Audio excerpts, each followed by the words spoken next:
Good morning, my brothers and sisters. Welcome to Season 2, Episode number 24 of Be With Me. And we're in a passage in John chapter 11. We've kind of primed the pump a little bit. Yesterday we had the tears of Jesus, and we had him being angry and deeply moved, and quite frankly a little pissed off, and he's going to get that way again here today. Greatly troubled is how the scriptures talk about it. And just before that, we had the great words that Jesus had to the previous knucklehead, Martha, I am the resurrection and the life. And then the day before that, Jesus said that he was glad that Lazarus was dead. Why? So that we can get to today. So we're going to start with verse 38 of John chapter 11. Let me read it. Then Jesus, deeply moved again, that's the pissed off part, came to the tomb. It was a cave, and a stone lay against it. Jesus said, "Take away the stone." Martha, the sister of the dead man, said to him, "Lord, by this time there will be an odor, for he has been dead 4 days." Jesus said to her, "Did I not tell you that if you believed you would see the glory of God?" So they took away the stone, and Jesus lifted up his eyes and said, "Father, I thank you that you have heard me. I knew that you always hear me, but I said this on account of the people standing around, that they may believe that you sent me." When he had said these things, he cried out with a loud voice, "Lazarus, come out!" And the man who had died came out, his hands and feet bound with linen strips, and his face wrapped in a cloth. Jesus said to them, "Unbind him and let him go." So we find that Jesus is indignant again, angry at what? At death, at this battle that he's going to do. We left him yesterday with compassion for us, and then today we find him returning to this emotion of being angry at this death problem. It's the first enemy, and it's the last enemy to be destroyed, as it says in 1 Corinthians 15.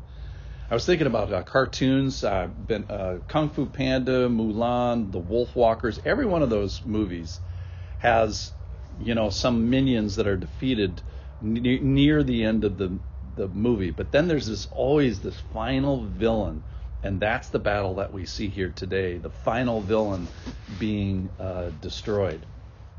So Jesus is kind of girding his loins as he's going to fight against it.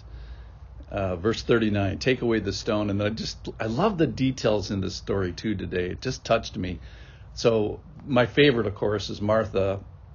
Lord, by this time there will be an odor, a stink, just giving authenticity. So things that give authenticity to the story are the wrapping, his head's wrapped up, his feet are bound, his arms are bound. Why is that? Because when you bury somebody, the rigor mortis sets in, and arms and limbs go everywhere. So if you're burying somebody, it behooves you to kind of do it right, which is part of the binding part of it. So then verse 40, Jesus said to her, "Did I not tell you that if you believed, you would see the glory of God?" And I thought this was interesting too. Is a certain amount of belief is required, at least in this story, before you see the glory. If you believed, you would see. Rather than flipping that around, is if you see the resurrection of this man, you will believe. So some faith is required. And what is this glory that is being promised? It's this characteristic he's had forever, but then he reveals it at this moment. He lets us peek at his essential character. So, and that is him as life giver, dirt assembler, and then life giver.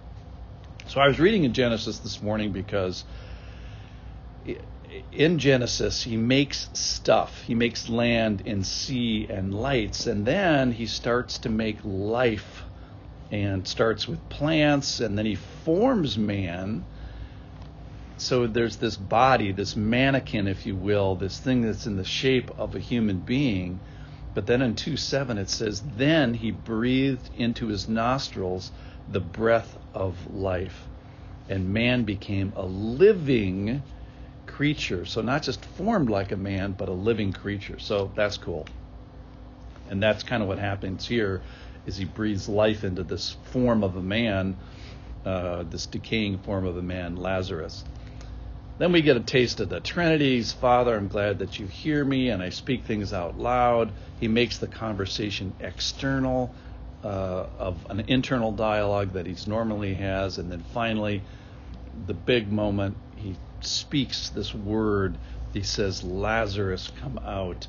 And the man who dies come out. Of interest, they don't ask Lazarus, the roving reporter doesn't stick a microphone in Lazarus' face, say, hey, Lazarus, tell us how you feel, tell us your emotions here. This would be like the clay on the potter's wheel saying, hey, how does this feel being formed by the potter?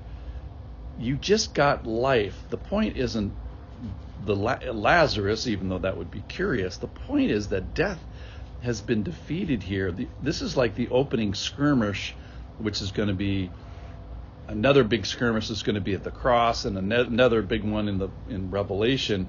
But up to this moment in time in human history, this is the biggest battle with death that has ever been described.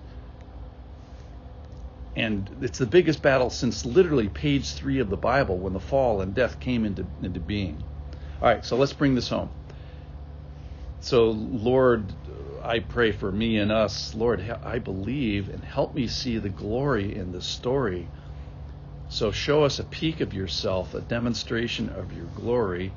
And I pray for my brothers and sisters who are listening. Don't let this day go by or a moment go by without us appreciating and hearing this story. Remember that even Jesus didn't go through life alone. He had this particularly hard moment and verbalizes this internal dialogue he has with the Lord. So I pray that for all of us as well. But for my brothers and sisters who are listening, I hope that we see this and hear it and appreciate it and are amazed, and it may result in our belief. So I saw you, Lord. I saw your power to do what no one else can do. I saw your glory. I believe. I trust. What a great story today. Thanks for listening.